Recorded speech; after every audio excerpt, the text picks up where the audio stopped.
Hi, thank you for tuning in to XYZ Solutions case competition on Coca-Cola Bottling Company. In this presentation, we will discuss both internal and external factors that contribute to strategies, concerns, and financial regarding Coca-Cola Bottling Company. This will cover SWOT analysis, current strategy, financial analysis, general concerns, specific concerns, and our strategic and tactical recommendations. Our team has put together a complete SWOT analysis that has touched on several different parts. One of them is the strengths. We have found by evaluating the brand, it is a great strength and asset because where can you go in the world where Coca-Cola is not recognized in some form or fashion? Also, Coke has invested in a relationship with the community over the years to where most people find it as a memory from childhood or somewhere else that helps to make it relatable, which also brings value to it. The willingness to seek new products and markets is always something that helps any company grow, and we feel like this helps also. Logistics, looking at better routes and opportunities for either expansion or any other opportunity to help with their logistics is always going to pay off in the long run because it saves costs. Some of the opportunities we looked at were expansion, which would also stack on top of the logistics and help that. Providing employees with better benefits. Anytime you can minimize turnover, it's less costs in training, less costs and advertisement for hiring, and it just breeds a better culture when you have less turnover. There's always the possibility of joint ventures with possible new suppliers, finding a new supplier that's smaller trying to get into the market and saying, hey, how about we team up and do X, Y, and Z, and it becomes a new adventure that benefits both companies. Some of the weaknesses we looked at were the rising cost of overhead with operations. This is both in the system integrations, along with logistics and fuel, tariffs, anything could possibly impact that. Some are controlled, some are not. Tariffs obviously can't be controlled, but looking at your systems to say, is there a better way to do it? Are we doing it the same way it's been done the past 10 years? If we are, is it cost efficient? Just doing a self-assessment with that is going to help strengthen those weaknesses. The turnover, once again, it goes back. It is a weakness when you have high turnover because you're constantly spending money to train and build that employee back up. Then there's the threats. Anytime you're looking at things as threats, you're having to look at both internal and external. Some of the internal threats that we see are increasing issues with unions, different political landscapes, as far as your HR goes, and that is constantly changing and adjusting due to pressures. That is just a constant threat all businesses deal with. An external would be costs, not just cost of making, but cost of supplies, cost of fuel, cost of maintenance on vehicles. Do you have your own fleet? Do you lease them out? Those are all costs that are external.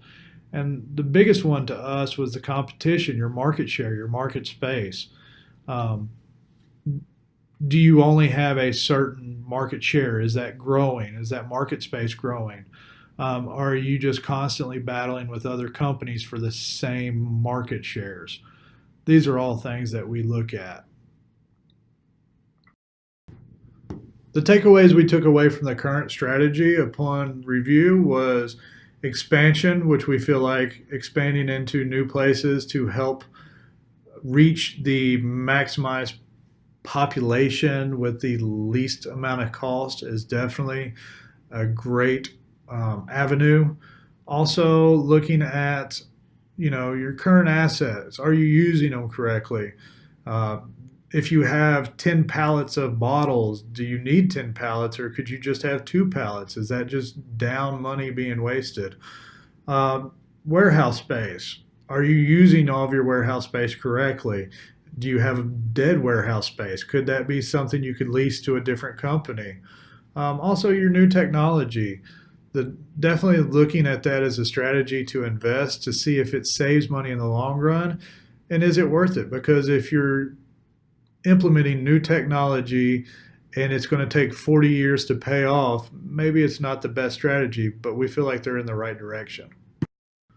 Our financial analysis had several takeaways. Eating into gross profit more than projected with the operational cost was definitely big. Then the net sales beginning to plateau as a trend. A big surprise was still beverage sales steadily increasing while other sales are decreasing. However, the biggest concern was the net income down as from the previous year and it's trending down. Our research brought us to several strategic concerns. The biggest is cannibalization. If we're introducing new products, are we cannibalizing our old products? Therefore, we're not really growing in market share. We're actually eating up the same ones. Oversaturation of the marketplace. So many choices. I mean, it controls your profits. If you narrow it, you would have a better chance at more profits. The one that you really can't control that we decided was a big concern was the constant fluctuation of the political landscape, trade policy, tariffs, outside pressures when you're in different countries. These are all big concerns. After seeing the concerns, we came up with some strategic recommendations and tactical recommendations to prevent and be proactive on some of these concerns. With the cannibalization, research and make sure your new products are not similar to your old products so they're replacing it. You don't want to cannibalize that and therefore not truly gain what you're investing. The saturated market. Look at new markets. Good example of this was nobody really looked at bottled coffee even though people drink coffee. Now there's a huge market with bottled coffee, whether it be Starbucks or Dunkin' Donuts or anybody. It is a market that was untapped and now is partnered with other major companies. The fluctuation political landscape. You have to look at what's happening in the world and the politics and really create multiple plans for different scenarios. If you're not creating different scenarios, you're not being proactive. The way we looked at this as a tactical, which was an implementation with the cannibalization, is research your consumer behavior. Say, get out there and do a grassroots. And if you drink this, if we had this product, would you still drink the old product and then just add this one, or would you stop drinking the old product to begin with? That'll help. Saturated market, it kind of falls under the same, but it is different because you're evaluating the buying trends with all drink categories. With the fluctuation in political landscape, the best thing that we came up that we could implement was creating a team with employees from different parts of your company that would be your lead if changes did happen. So that way they're prepared and ready to act out the plan and not just go into a let's make a plan mode. They're already there and ready to deploy it. In doing all of our analysis, we did come up with a few specific concerns. The biggest being loss of working capital due to expansion. When you're spending cash on hand to buy new distribution centers or new fleets of trucks, then you're losing liquidation. And it sometimes in a knee-jerk reaction society that's needed to adjust for your plans. Another big thing we saw was preserving and revamping company culture. This is something that a lot of companies can't replicate. You either have it or you don't, but you can definitely facilitate growing it. It's something that's not easily replicated, but if you can get it to work, it's a great thing that can push your company for decades in the making. Um, Another thing was the production loss for downtime. If you're looking at having to shut a production line down to make changes, then that is lost time. Is there a better way to uh, utilize that time? Is there a way to rotate lines? There's different things that we have concerns with that need to be looked at. Upon finding the strategic concerns, we came up with some recommendations, both strategic and tactical. For the working capital, uh, inventory and asset utilization analysts actually invest in making sure you're making the right choices with your inventory quantity ordered and your space. Don't just assume you are. Invest in researching that. Revamping company culture. I mean, put some policies in place. Encourage employees with their retention and recruitment. All this will add up in time. Loss of downtime. Assign production lines to specific products. If they have similar bottles and you don't have to make adjustments, you just swap out the labels. Keep those all on the same line. Don't change up lines. For the tactical, with the working capital, implement these best practices. If you research it, implement it. There's no point of having information if you're not utilizing the information. With the company culture, offer incentives that are mutually beneficial.